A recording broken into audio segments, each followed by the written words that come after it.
আসসালামু আলাইকুম রহমতুল্লাহ। প্রিয় আলিম 2026 ব্যাচের শিক্ষার্থীরা, আশা করি তোমরা সকলে ভালো আছো। আর প্রথম পরীক্ষার 100% কমন সাজেশন তোমাদের জন্য নিয়ে আসলাম। দেখো, এখানের মধ্যে আমরা প্রথমত রাখছি হচ্ছে তোমাদের পরীক্ষায় প্রথম আসবে হচ্ছে একটা নস থাকবে, তার অধীনে কয়েকটা প্রশ্ন থাকবে। যেমন এখানে কয়েকটা নস রেখেছি তোমাদের জন্য। এক নম্বরে আলহামদুলিল্লাহি হামদাহু ওয়াস্তাঈনুহু, এই নসটা তোমরা ভালো করে পড়বা।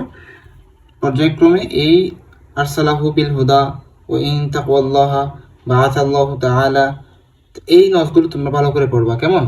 এখানের মধ্যে সবচেয়ে গুরুত্বপূর্ণ প্রথম 5টি, ঠিক আছে? এগুলো ভালো করে পড়বা। আর 2 স্টার রেখেছি তোমাদের জন্য দুইটা, এই দুইটা তোমরা একটু দেখবা, জাস্ট একবার দেখে নিবা। এরপরে কয়েকটি গাইড নস দিয়েছি তোমাদের জন্য। আল কাবাতুল মুশাররাফা, মাকাম ইব্রাহিম, রমজান ও সিয়াম, মক্কাতুল মুকাররমা, আল কোরআনুল কারীম, আল ইসলাম, এই গাইড নসগুলো তোমরা খুব ভালোভাবে পড়বা। এরপরে দেখো,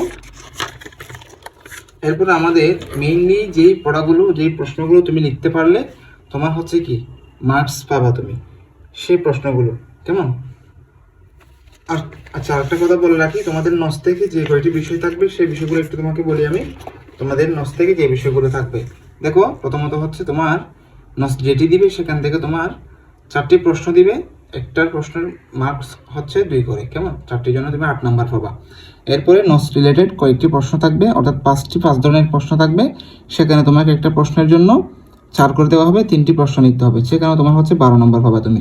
যেমন থাকতে পারে ইস্তাখরিজ, যেমন ইস্তাখরাজুল আসমা মিনান নস, কেমন? নস থেকে ইসিম বের করো, কিংবা ইস্তাখরাজুল আফআল মিনান নস, বা নস থেকে ফাইল বের করো এবং সেটার বহস নির্ণয় করো, কিংবা মাঝি থেকে মুজারাতে রূপান্তর করো, এরকম আসতে পারে। কেমন? এরপর হচ্ছে তাহকিক দিতে পারে, 3টি বা 4টি তাহকিক দিতে পারে, তোমাকে সেগুলো করতে হবে। কেমন? এরপর আলফাজুল মুতাদাদ, অর্থাৎ বিপরীত অর্থ, বিপরীত শাব্দিক অর্থ তোমাকে লিখতে হবে। কেমন? তারপর তুমি দেখো ইস্তাবদিল আদত, অর্থাৎ আদত পরিবর্তন, সংখ্যা পরিবর্তন, তোমাকে এক বচন দিবে, তোমাকে বহু বচন করতে হবে। আরবিতে সেটাকে ওয়াহেদ আর জামা বলা হয়। কেমন? এরকম দিলে তোমাকে সেগুলো করতে হবে। যেমন হচ্ছে মনে করো কিতাবুন, কিতাবুন এক বচন, বহু বচনে কুতুবুন, এরকম আর কি। এরপর দেখো জিন্স পরিবর্তন। জিন্স মানে কি ভাইয়া? একটা মুজাক্কর শব্দ দিবে, তোমাকে সেটাকে মুআন্নাসে রূপান্তর করতে হবে, কিংবা মুআন্নাস দিলে তোমাকে মুজাক্কর শব্দে রূপান্তর করতে হবে। একইভাবে তোমার গায়ের নসও সেখানে এরকম দিবে। কেমন? তাহলে তুমি দেখো, এখানের মধ্যে 20 মার্ক থাকবে, এখানের মধ্যে 20 মার্ক থাকবে। নস আর গায়ের নস থেকে তুমি 40 মার্ক সেখান থেকে ইনশাআল্লাহ খুব সহজে তুলে নিতে পারবা। কেমন? এরপর আমাদের সাজেশন হচ্ছে রচনামূলক প্রশ্ন এবং হচ্ছে সংক্ষিপ্ত প্রশ্ন। গদ্যের মধ্যে তোমার 20 নাম্বার, সেখানে রচনামূলক প্রশ্নের জন্য থাকবে তোমার 10 নাম্বার।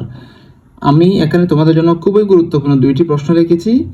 আমি মনে করি এখান থেকে তুমি একটি শিখলেও এনাফ হয়ে যাবে। যেমন হচ্ছে উক্ত খোলাসাতুল কসিদা লাকাল হামদ, এই লাকাল হামদ খোলাসাটা যদি তুমি ভালো করে শিখো, তাহলে আমি মনে করি এটা 99% কমন, সবাই বলতেছে। কেমন?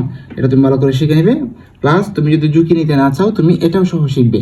আর হচ্ছে তোমরা যারা আমাদের গ্রুপে অ্যাড নেই, আমাদের হোয়াটসঅ্যাপ গ্রুপে অ্যাড নেই, আমরা হোয়াটসঅ্যাপ গ্রুপে একটা ফ্রি গ্রুপ আছে আর একটা প্রিমিয়াম গ্রুপ আছে। যারা প্রিমিয়াম গ্রুপে ভর্তি হয়েছে তাদেরকে আমরা সব বিষয় আগে থেকে সব কিছু দিয়ে দিয়েছি। আর এখন বর্তমান যেহেতু তোমাদের পরীক্ষা চলমান, তোমাদের জন্য একটা ফ্রি গ্রুপ খোলা হয়েছে। সেখানে আমরা প্রতিদিন প্রত্যেকটা সাবজেক্টের সাজেশন সব কিছু সেখানে দেওয়া হয়। কেমন? তাহলে দেখো, এখানের মধ্যে আমরা সংক্ষিপ্ত প্রশ্ন দেখতেছি।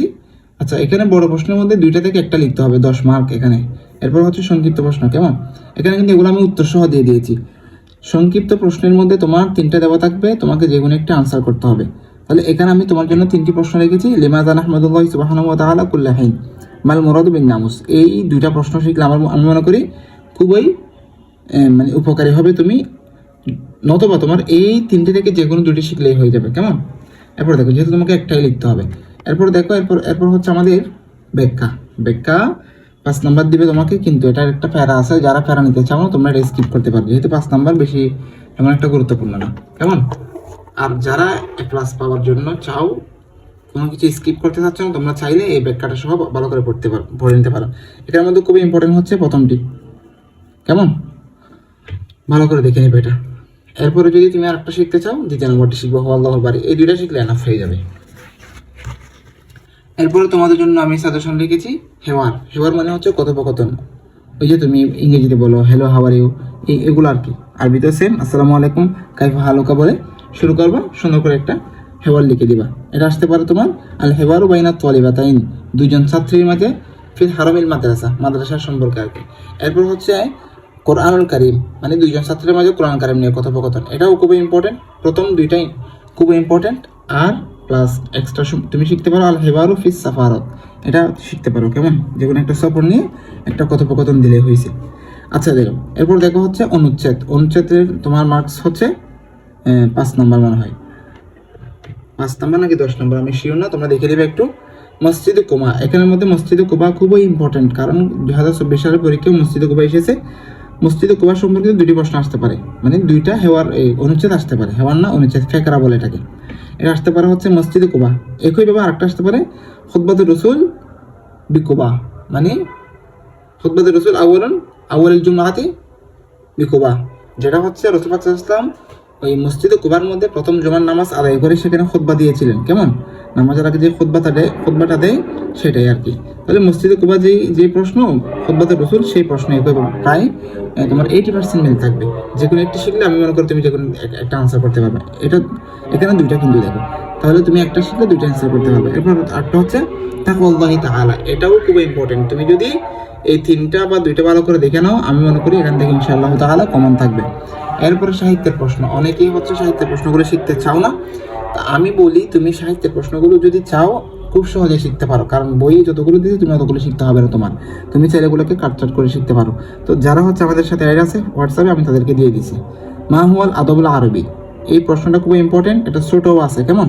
আরেকটা প্রশ্ন হচ্ছে এটা, এই দুইটা প্রশ্ন খুবই ছোট, খুবই ইম্পর্টেন্ট। আরেকটা প্রশ্ন হচ্ছে মাল মুরাদু বিসদরুল ইসলাম। এই 3টা প্রশ্ন শিখলে আমি মনে করি তোমার কমন 2টা থাকবে, আর এখান থেকে যে কোনো একটা তুমি ভালো করে শিখে নিতে পারো। এটা একটু কঠিন। তারপর হচ্ছে মাহুয়াল আসরুল উমুরি, এটা ঠিক আছে, কিন্তু আমি মনে করি তোমার প্রথম 2টা আর 4 নম্বরটা ভালো করে শিখে নেবে, তোমরা যারা একদমই শিখতে চাও না, আর যারা প্লাস পাওয়ার আশাই আছো, তোমরা সবগুলো লিখতে চাও, তোমরা এই 5টা প্রশ্ন দেখে নেবে, ইনশাআল্লাহ তাআলা তোমাদের আরবি প্রথমের মধ্যে আর কোনো সমস্যা থাকবে না। ধন্যবাদ। আসসালামু আলাইকুম রহমতুল্লাহ।